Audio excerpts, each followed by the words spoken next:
Akhwati fillah rahimani wa rahimakumullah. Alhamdulillah, hari ini kita mulai membahas tema-tema yang banyak sekali ditanyakan oleh audien ya, terkait dengan apakah anak saya itu harus mondok atau tidak, dan apa yang harus dilakukan ketika mengambil sebuah keputusan anaknya harus mondok di pesantren ya.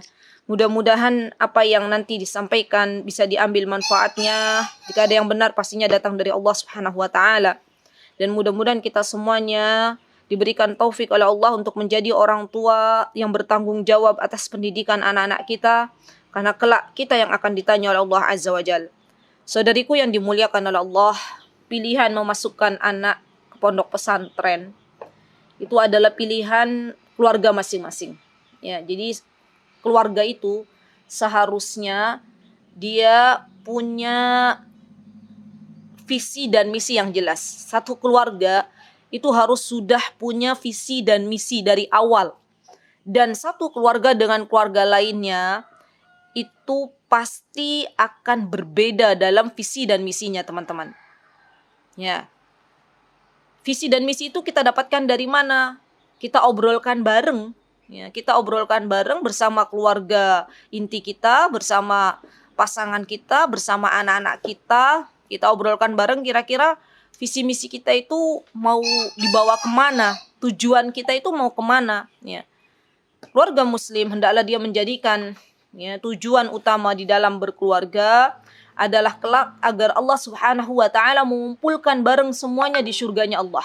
Ya, itu cita-cita yang sangat mulia. Kalau kita pengen kita semuanya, kita, suami kita, anak-anak kita dikumpulkan bareng ke surganya Allah Azza wa Jal, berarti kita harus memilih pendidikan untuk anak-anak kita, pendidikan yang Allah ridha. Ya. Karena ada anak-anak yang orang tuanya tidak jelas menginginkan apa dari sebuah visi dan misi keluarga, akhirnya anak-anaknya bingung untuk memilih apakah dia mau sekolah di mana, dan akhirnya memilih sesuatu yang tidak Allah ridhai. Maka sekali lagi, pilihan memasukkan anak ke pondok pesantren, teman-teman, itu adalah pilihan keluarga masing-masing. Jika memang misalnya sudah terpilih anak-anak kita tujuannya untuk nanti mondok di pondok pesantren, dan hari ini insya Allah kita akan membahas kalau misalnya jika Ananda memang harus ke pondok, berarti teman-teman kita jangan jadikan pondok pesantren itu sebagai tempat akhir dari pilihan-pilihan yang telah ada. Maksudnya begini,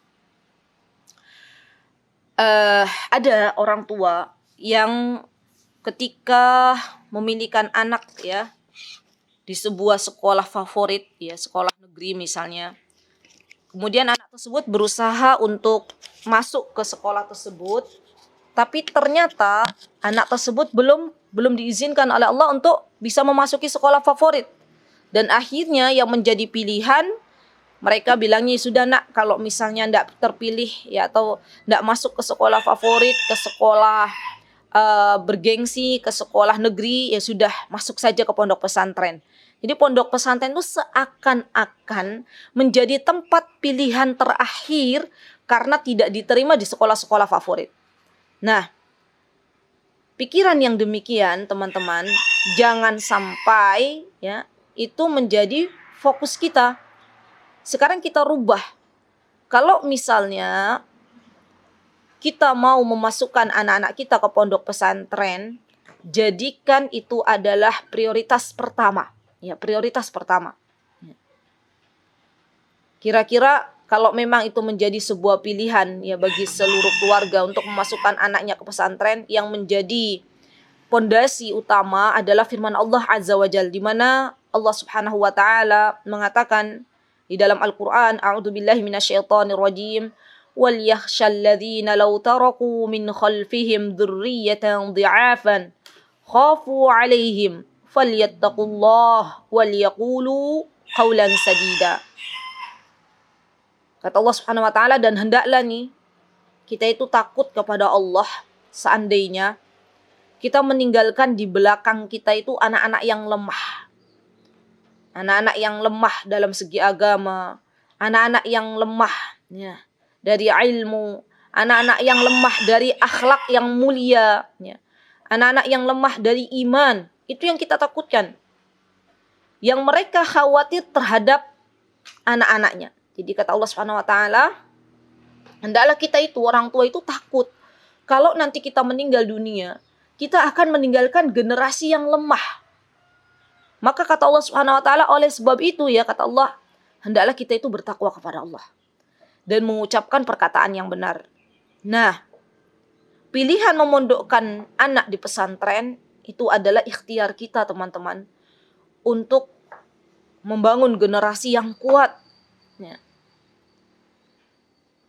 Memilihkan anak untuk masuk ke pondok pesantren itu adalah ikhtiar kita agar anak-anak kita bisa belajar agama lebih baik lagi, agar anak-anak kita memiliki akhlak yang baik dan mulia, agar anak-anak kita bergaul dengan pergaulan yang jauh lebih baik daripada anak-anak kita di luar.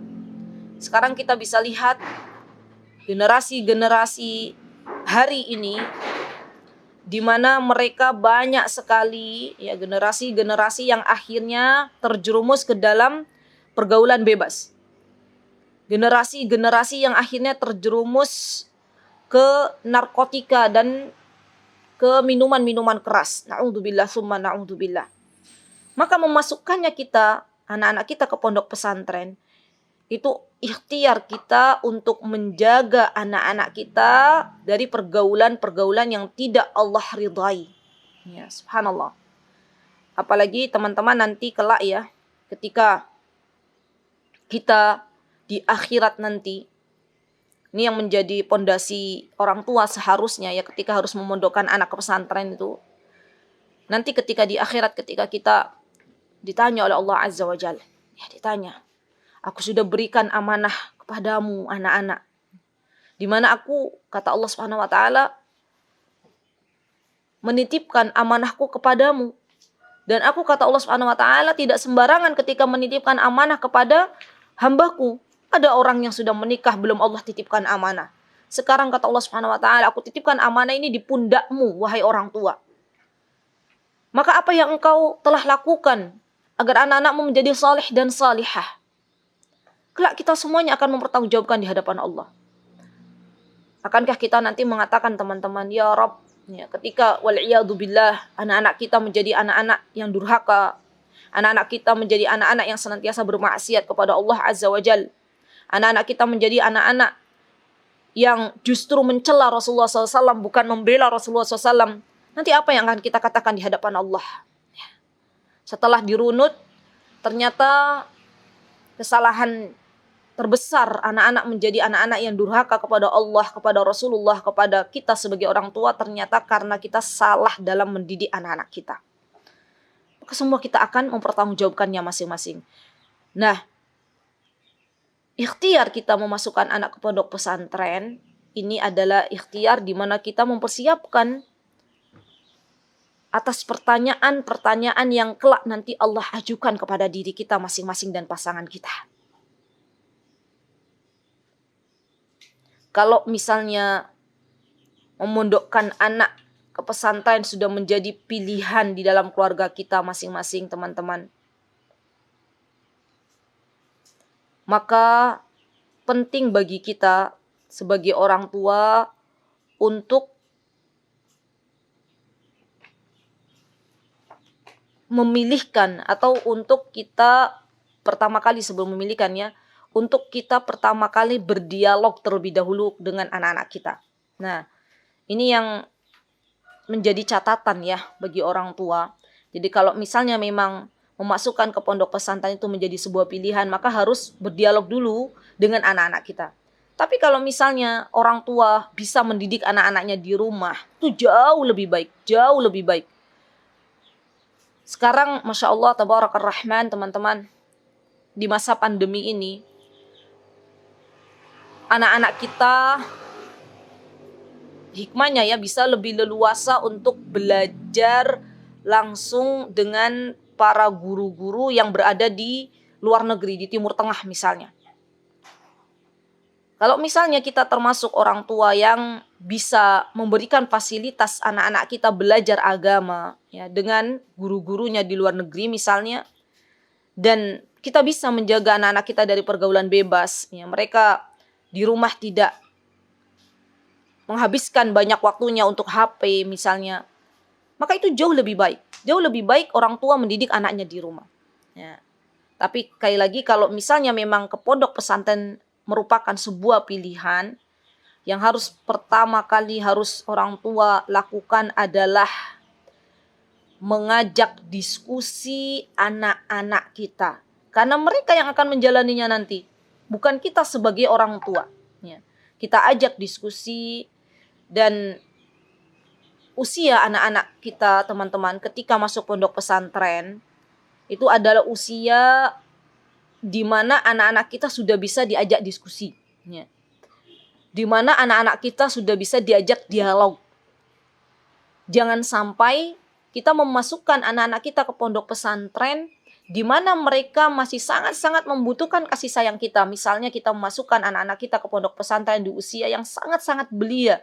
Di usia dini, usia 4 tahun, usia 3 tahun, usia 5 tahun, ada sekarang pondok-pondok pesantren.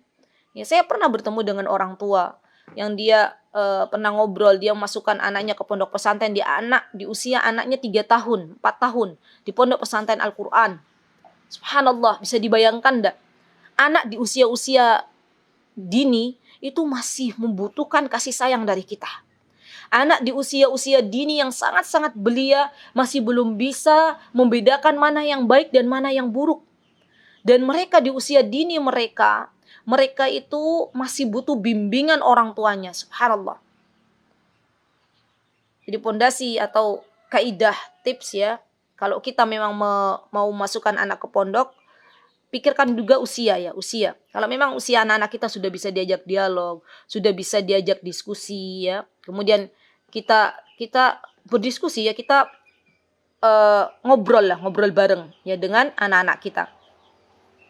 Kira-kira kamu kalau mau ke pondok pesantren ya, kita jangan sampai menakut-nakuti anak kita ya.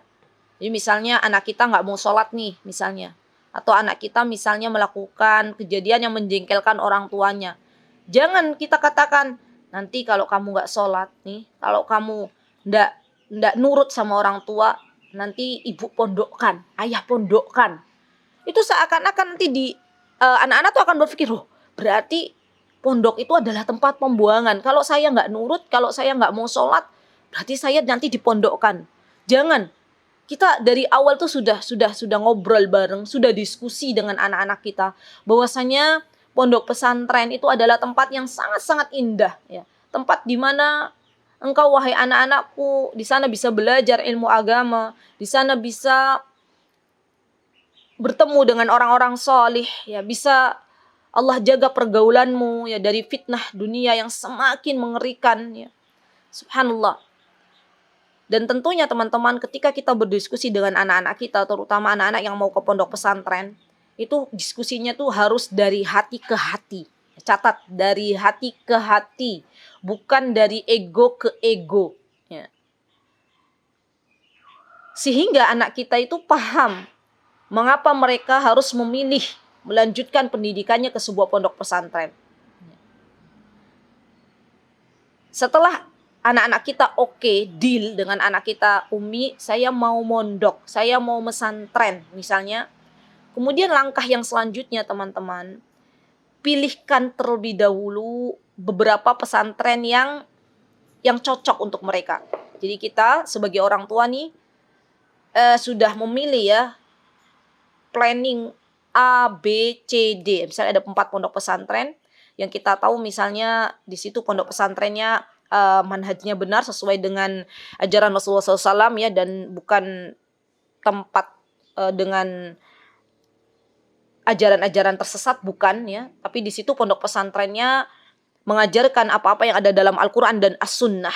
Ya, kita tahu persis. Maka kita pilihkan untuk anak-anak kita 4 misalnya, 3 misalnya. Kemudian kita ajak anak-anak kita untuk melihat langsung kami alhamdulillah sebelum putri sulung kami masuk ke pondok pesantren, kami mengajak juga putri kami ke beberapa pondok pesantren dan melihat langsung real. Ini loh, ini kalau ini mau nggak, yang ini mau nggak ya.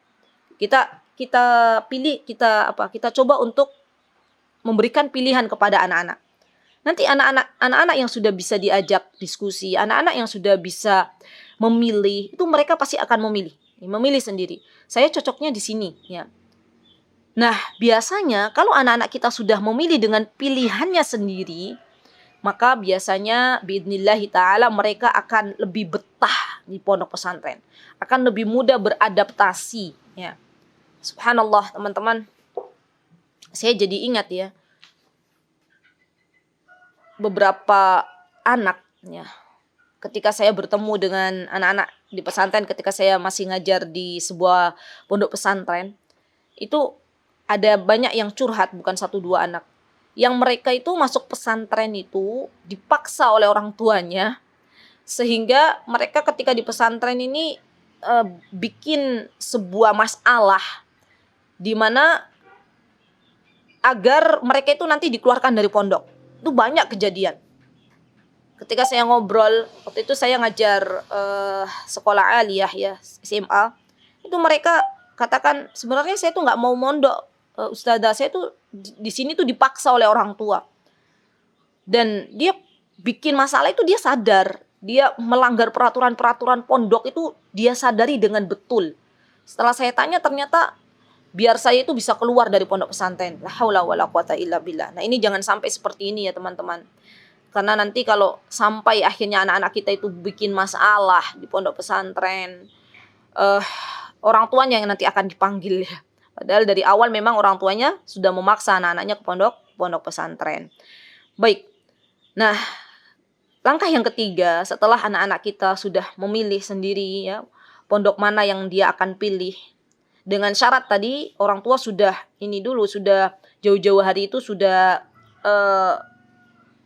mencari informasi yang banyak ya, dan memilihkan pondok-pondok yang memang sesuai dengan Al-Quran dan As-Sunnah tadi ya. Jadi jangan sampai biarkan anak-anak kita memilih terserah gitu, jangan, kita kasih pilihan. Kemudian langkah yang ketiga teman-teman, meluruskan niat. Kita ajak bareng-bareng anak-anak kita untuk meluruskan niat. Kita katakan kepada anak-anak kita, nak, ya, ketika pilihanmu ternyata melanjutkan pendidikan ke sebuah pondok pesantren, berarti ya, itu adalah kewajibanmu untuk menuntut ilmu karena Allah. Bukan sekedar kamu berbangga-banggaan dengan kawan-kawanmu. Ini loh, saya di pondok pesantren, saya punya hafalannya 10 juz, saya punya hafalannya 20 juz. Bukan. Tetapi tujuanmu untuk ke pesantren adalah menuntut ilmu. Di mana Allah Subhanahu wa taala memberikan keutamaan ya yang akan didapatkan oleh seseorang yang menuntut ilmu ya. Rasulullah sallallahu alaihi wasallam pernah mengatakan dalam hadisnya, kata Rasulullah SAW, man salaka tariqan yatlubu fihi ilman sahalallahu lahu bihi tariqan min turukil jannah. Kita katakan kepada anak-anak kita, nak, ini loh nak, kata Rasulullah, kalau engkau menempuh suatu jalan untuk menuntut ilmu, maka Allah akan mudahkan engkau jalannya menuju surga Allah. Dan sesungguhnya kita katakan kepada anak-anak kita, para malaikat itu membentangkan sayapnya untuk engkau, wahai anakku, jika engkau menuntut ilmu agama, karena Allah ridho kepadamu. Dan kita katakan kepada anak kita, kalau kamu belajar agama di pondok pesantren misalnya, maka seluruh penghuni langit dan bumi, bahkan ikan-ikan yang berada di air, di lautan, itu memintakan ampun untukmu, wahai anakku. Subhanallah, Allah angkat derajatmu di dunia dan di akhirat. Dan itu sebuah keutamaan yang hanya diperoleh bagi siapapun yang belajar agama. Dan saat ini tempat yang paling cocok, misalnya anak kita bilang, adalah pondok pesantren bagi kamu untuk belajar ilmu agama. Ya. Jadi dari awal kita berikan motivasi yang banyak kepada anak-anak kita, sehingga anak-anak kita itu mentalnya kuat. Ya, ketika masuk pondok pesantren dia sudah siap. Oh iya, saya itu masuk pondok pesantren ini bukan apa, bukan karena ibuku atau ayahku tidak sayang kepadaku, ya. Bukan karena orang tuaku membuangku ke pondok pesantren, bukan. Tapi karena memang saya ke pondok pesantren ini adalah pilihan yang terbaik untuk menuntut ilmu agama, dan saya pengen diangkat derajatnya oleh Allah Azza wa Jalla. Ya, ini pastikan nih teman-teman ya, ini motivasi sebelum anak-anak kita ke pondok pesantren tuh harus mereka dapatkan dari orang tuanya masing-masing. Ya. Baik. Kemudian langkah selanjutnya teman-teman, setelah luruskan niat ya hanya untuk mencari ridha Allah dan bukan untuk mencari yang lainnya, ya. Kemudian setelah mereka sudah selesai ya meluruskan niat, maka apa yang kita lakukan kembali? Ya, yang kita lakukan kembali, kita lepaskan anak kita ya ke pondok pesantren dengan doa, ya dengan doa, dengan linangan air mata ya. Biasanya kan kalau ibu-ibu nggak pernah jauh nih dari anaknya, sekalinya anaknya itu ke pondok pesantren, wah ibunya melo gitu ya. Kalau bapak-bapak masih bisa kuat ya, masih bisa kuat untuk melepas anaknya ke pondok pesantren. Tapi biasanya ibu-ibu itu langsung berlinang air matanya. Maka kuatkan azam kita. Insya Allah ini adalah pilihan yang terbaik yang kita ambil, ini pilihan yang terbaik. Berikan kepercayaan kepada anak-anak kita bahwa mereka itu akan mudah biidznillah beradaptasi dengan lingkungan barunya, ya. Dan perlu diingat bahwasanya bukan hanya anak-anak kita yang akan jauh dari orang tuanya, tapi teman-teman anak-anak kita pun semuanya jauh dari orang tuanya. Ya. Lepaskan anak kita, serahkan kepada Allah Azza wa Jalla, titipkan kepada Allah Zat yang tidak akan melupakan sesuatu yang telah dititipkan kepadanya. Ya astaudi'ikumullahu alladzi la yudhi'u wada'i'uh. Kita benar-benar melepaskan, nak, ibu titipkan engkau kepada Allah Zat yang senantiasa menjaga. Engkau akan baik-baik saja di sini. Ya. Semoga Allah memudahkan urusanmu. Saya jadi teringat beberapa tahun silam ketika saya melepaskan anak saya itu dipeluk ya ke pondok pesantren, dan alhamdulillah waktu itu pondok pesantrennya masih di daerah Yogyakarta juga, itu pun masih sedih gitu ya, masya Allah. Ya itulah fitrahnya seorang ibu ya, biasanya berlinang air mata ya, melo, itu masya Allah fitrahnya. Malah dipertanyakan kalau ibu-ibu melepaskan anaknya itu yang biasanya dekat dengan kita nggak ada tangis menangis tuh, malah harusnya dipertanyakan kenapa ya, fitrahnya kemana ya.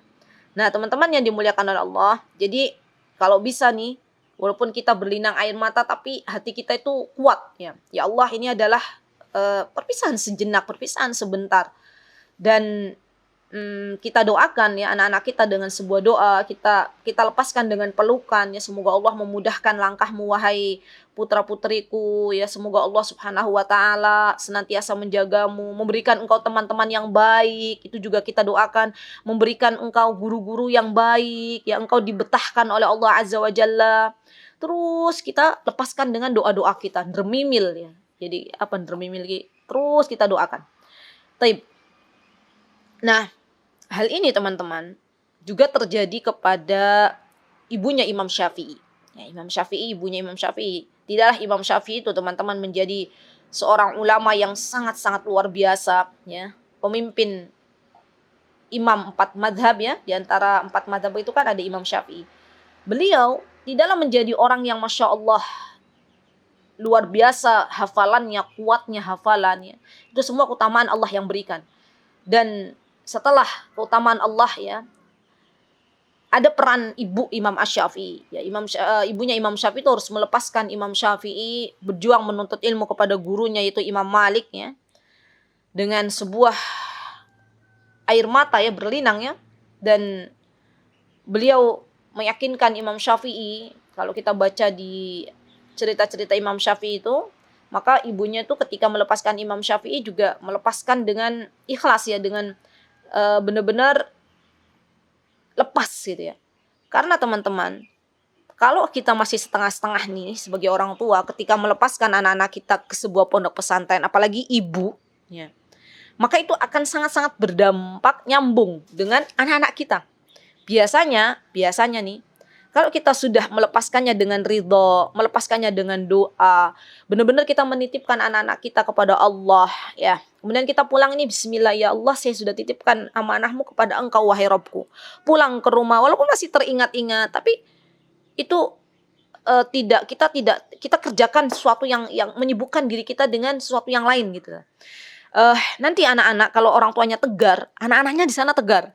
Tapi sebaliknya kalau orang tuanya masih terus mikir nanti gimana makannya, nanti gimana kalau dia nyuci baju biasanya dicuciin, tapi di sana nanti nyuci sendiri, nanti bagaimana kalau Masya Allah banyak sekali bagaimananya kalau ya. Maka di sana anak-anaknya juga akhirnya tidak betah. Anak-anaknya juga sedikit-sedikit ingat ibunya, ingat ayahnya. Nyambung antara kondisi ibu dan kondisi anak itu terutama sangat-sangat nyambung. Jadi benar-benar kita lepaskan anak-anak kita dan kita minta kepada Allah agar Allah memberikan bimbingannya kepada anak-anak kita. Ya, dikuatkan azamnya. Baik. Kemudian langkah yang selanjutnya teman-teman, setelah kita melepaskan anak-anak kita dengan linangan air mata ya, kita kuatkan azam. Kemudian langkah yang selanjutnya kita juga perlu ya untuk menjenguk anak-anak kita. Ya, menjenguk anak-anak itu harus teman-teman. Ya. Jangan sampai anak-anak kita menjadi anak-anak yang akhirnya tidak mendapatkan nasihat dari kedua orang tuanya. Minimal kalaupun tidak bisa bertatap muka langsung, minimal lewat telepon. Ya. Dan kalaupun menelpon, itu nelpon tuh benar-benar, maksudnya benar-benar kita itu mendengarkan perasaan si anak gitu loh. Jangan sampai ketika nelpon kita terus yang ngomong. Ya. Kalau kami sekeluarga, saya sama suami, ketika akhirnya pilihan putri kami mondok itu ada di Yogyakarta, itu diantara pertimbangannya juga kenapa agar ketika menjenguk itu dekat ya. Sehingga kalau kita menjenguk itu teman-teman ya bisa sejam itu putri kami itu cerita dengan kondisi apa yang terjadi di pondok pesantren. Tidak apa-apa, biarkan mereka cerita, biarkan. Karena memang kondisi real anak-anak pondok pesantren itu, bayangkan ya, 1 bulan, 2 bulan tidak ketemu orang tuanya. Mereka itu, Masya Allah ya, pasti setiap hari itu kan ada masalah, ada problem. Mereka bingung mau cerita ke siapa. Mereka masih belum bisa mempercayakan kawan-kawannya ya untuk bisa bercerita kepada mereka. Mereka masih ada keraguan, jangan-jangan kawannya nanti membuka rahasia misalnya. Subhanallah. Dan terkadang anak-anak kita lebih percaya ke kita sebagai orang tuanya. Maka ketika ada kunjungan biasanya ada pondok pesantren itu berbeda-beda ya peraturannya, berapa bulan sekali boleh berkunjung, ya kita ikuti saja. Ya, jangan dilawan. Jangan kita misalnya memang kunjungannya berapa bulan atau berapa pekan ya kita ikuti dan pastikan kita bisa mengunjunginya. Kalau memang itu jaraknya bisa kita tempuh ya. Dan kalau sudah bertemu dengan anaknya, apa yang harus dilakukan? Kita berikan waktu sebanyak-banyaknya. Kalau bisa nih misalnya kita punya anak ya lebih dari 1. Nah, ketika misalnya kita jenguk anak kita yang di pondok pesantren, kalau bisa kita bawa misalnya anaknya 3. Maka adik kita itu, nak nanti sama mbak ya, Umi mau ngobrol sama kakak misalnya. Nah, agar anak-anak kita yang di pondok pesantren itu punya waktu untuk bercerita ke kita. Ya, cerita, anak-anak kita gak apa-apa cerita, nanti selesai cerita, mereka mengeluarkan unek-uneknya, mereka keluarkan apa yang terjadi selama ini, baru kemudian kita berikan nasihat-nasihatnya. Insya Allah itu akan lebih ngena ya, akan lebih masuk ke dalam anak-anak kita. Dan subhanallah, anak-anak yang dia sudah plong bercerita kepada orang tuanya dan orang tuanya itu memberikan motivasi, nanti di pekan berikutnya biidnillahi ta'ala itu akan lebih semangat lagi belajar. Sebaliknya, anak-anak yang tidak pernah dijenguk oleh orang tuanya, yang saya temui, saya pernah ke sebuah pondok pesantren itu teman-teman, itu akhirnya mereka mencari sosok figur pengganti orang tuanya, tapi terkadang mereka juga salah dalam mencari sosok figur gitu loh. Misalnya ternyata kawannya juga tidak bisa menjaga rahasia, atau bahkan misalnya malah membeberkan yang diceritakan, akhirnya dia tidak lagi percaya. Nah, ini juga banyak ya kasus-kasus seperti ini. Baik. Kemudian teman-teman yang dimuliakan oleh Allah Azza wa Jalla, jadi menjenguk itu adalah sebuah kewajiban kita ya dalam eh, melakukan penjenggokan ketika anak-anak kita di pondok pesantren. Baik. Kemudian yang harus kita lakukan juga teman-teman, pastikan nafkah yang diberikan ke anak-anak kita di sebuah pondok pesantren itu dari nafkah yang halal. Ya, dari nafkah yang halal. Karena ini juga sangat-sangat berkaitan ya. Ketika seorang ayah dia memberikan nafkah yang tidak halal, ya, apalagi dari jalur yang tidak Allah ridhai, itu akan sangat-sangat berdampak kepada kesolihan anak-anaknya. Ya, terdampak kepada kesolihan anak-anaknya. Saya pernah bertemu dengan seorang anak ya di pondok pesantren yang dia bercerita. Jadi dulu tuh saya masih ingat kalau pas ngajar tuh jam istirahat bukannya keluar malah dengerin anak-anak cerita ya. Ya enggak apa-apa karena saya tahu mereka itu jauh dari orang tua. Di antara mereka ada yang bercerita, "Ustazah, saya punya adik ya. Adik saya itu kerjaannya ngegame terus di warnet." Waktu itu saya lagi bercerita tentang ini ya, tentang apa? Nafkah itu, harta itu akan dari mana dan untuk apa gitu. Waktu saya mengajar pelajaran akhlak dan dia bercerita, itu mungkin apa karena disebabkan orang tua saya itu masih bekerja di itu ya Ustazah ya, di sebuah perusahaan ribawi ya katanya. Wah, adik saya tuh susah banget kalau disuruh sholat, dia maunya ngegame, kalau disuruh sholat orang tua saya dibentak-bentak katanya. Saya bilang ya ada efeknya, dan itu pasti terjadi karena sesuatu yang diberikan ya, suapan yang diberikan kepada anak-anak kita dari jalan yang tidak Allah ridhai itu akan menjadi daging dan itu akan membuat akhirnya mereka susah untuk taat kepada Allah Azza wa Jalla. Ya. Kemudian teman-teman yang dimuliakan oleh Allah Azza wa Jalla, setelah ya kita memberikan nafkah yang baik kepada anak-anak kita ya dengan jalur yang halal yang Allah ridhai ya. Setelah itu kemudian yang terakhir teman-teman adalah kita terus bantu anak-anak kita dengan doa-doa kita di rumah. Ini juga yang paling penting. Jadi ketika melepaskan kita mendoakan, ketika sudah lepas anak kita juga terus mendoakan anak kita terus. Ya Allah, berikan anak-anakku rasa betah di pondok. Ya Allah, berikan dia ilmu yang bermanfaat. Ya Allah, berikan anak-anakku guru-guru yang terbaik. Mudahkanlah hafalan Qur'annya, mudahkanlah dia untuk memahami ilmu-ilmu yang lainnya. Terus, subhanallah. Karena dengan kita memperbanyak doa anak-anak kita yang mengiringi anak-anak kita di pondok pesantren itu subhanallah akan Allah mudahkan jalannya. Subhanallah. Ketika misalnya anak-anak kita curhat ke kita bahwasanya lisannya belum bisa mengucapkan sebuah huruf misalnya, maka kita doakan, ya Allah mudahkanlah putriku untuk mengucapkan sebuah huruf ya. Mudahkanlah putriku untuk mendapatkan ilmu yang bermanfaat, sehatkanlah tubuhnya, sehatkanlah fisiknya. Semua itu kita doakan. Jadi di sepertiga malam kita bangun doakan anak-anak kita. Jadi jangan sampai kita nih orang tua sudah mengirimkan anak-anak kita ke pondok pesantren, kemudian kita ongkong-ongkong kita enak-enak leha-leha, justru kita bermaksiat kepada Allah, nggak mau lagi mendoakan, hanya mengirimkan uang misalnya, hanya mengirimkan bentuk materi saja misalnya. La haula wala quwata illa billah. Biasanya anak-anak yang demikian di pondoknya itu la haula wala quwata illa billah, dia akan menjadi anak-anak yang sangat-sangat susah diatur ya. Dan ibu-ibu yang dimuliakan Allah, jangan kita nyaman-nyaman saja ya ketika misalnya kita sudah menitipkan anak-anak kita di pondok pesantren. Ternyata terkaget-kaget ketika mereka pulang ke rumah, itu terkaget-kagetnya apa? Suruh sholat masih disuruh-suruh ya. Kerudung yang tadinya panjang, dia pakai kerudung akhirnya jadi pendek ya. Yang biasanya tidak menonton televisi sampai rumah nonton televisi. Berkatanya kasar, itu banyak ditemui oleh anak-anak yang di pondok pesantren dan pulang ke rumah. Nah, yang pengen kita harapkan, menjadi harapan kita semuanya, sebagaimana anak-anak kita baik di pondok pesantren, begitu pula mereka baik di rumah. Ya. Dan penting bagi kita, teman-teman yang mengurus pondok pesantren saat ini, sebelum melepaskan anak-anak liburan ke rumah masing-masing, itu alangkah pentingnya bagi kita untuk memberikan ujangan-ujangan nasihat-nasihat.